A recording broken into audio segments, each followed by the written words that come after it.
حضرت سیدنا کعب احبار رضی اللہ تعالیٰ عنہ سے مروی ہے کہ بنی اسرائیل کا شخص ایک فاحشہ عورت کے پاس آیا، اور جب وہ غسل کرنے کے لیے نہر میں اترا تو پانی سے آواز آئی، اے فلاں، کیا تو حیا نہیں کرتا؟ کیا تو نے اس گناہ سے توبہ نہ کی تھی اور کہا تھا کہ اب دوبارہ نہیں کرے گا؟ تو وہ شخص یہ آواز سن کر کہتے ہوئے نہر سے نکل گیا، میں اللہ عز و جل کی نافرمانی نہیں کروں گا۔ پھر یہ ایک پہاڑ پر آیا جہاں 12 آدمی اللہ تعالیٰ کی عبادت کر رہے تھے۔ یہ کچھ عرصہ ان کے ساتھ رہا۔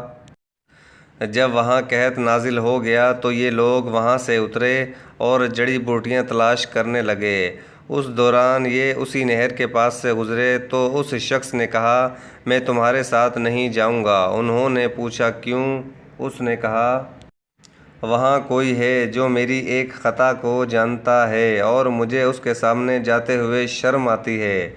تو یہ لوگ اسے چھوڑ کر چلے گئے۔ نہر سے صدا آئی، واہ سبحان اللہ! اگر تم میں سے کوئی اپنے بیٹے یا کسی قریبی عزیز پر غصہ ہو اور وہ توبہ کر کے تمہاری پسندیدہ بات کی طرف لوٹ آئے تو تم اس سے محبت کرنے لگو، اور تمہارے اس ساتھی نے توبہ کر کے اپنی پسند سے رجوع کر لیا ہے، لہٰذا میں بھی اس سے محبت کرتا ہوں، جاؤ اس کو یہ بتا دو اور نہر کے کنارے پر اللہ عز و جل کی عبادت کرو۔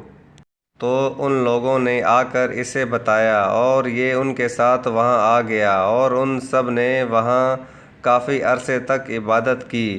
پھر اس شخص کا جب انتقال ہوا تو اس کے ساتھیوں کو نہر نے آواز دی کہ اے عبادت گزارو اور زاہدو، اسے میرے پانی سے غسل دے کر نہر کے کنارے دفن کر دو۔ جب انہیں ہوش آیا تو اللہ عز و جل نے اس کی قبر کے پاس 12 سرو کے پودے اگا دیے، اور یہ پہلی مرتبہ تھی کہ زمین پر سرو کا درخت لگا۔ یہ لوگ یہ دیکھ کر کہنے لگے، اللہ عز و جل نے اس جگہ سرو کے پودے صرف اسی لیے اگائے ہیں کہ اللہ تعالیٰ نے ہماری عبادت کو پسند کیا ہے۔ پھر یہ لوگ اسی قبر کے پاس اللہ تعالیٰ کی عبادت میں مصروف ہو گئے، اور جب ان میں سے کوئی مر جاتا یہ اسے اس شخص کے پہلو میں دفن کر دیتے، حتیٰ کہ ان سب کا انتقال ہو گیا۔ ویڈیو دیکھنے کا شکریہ۔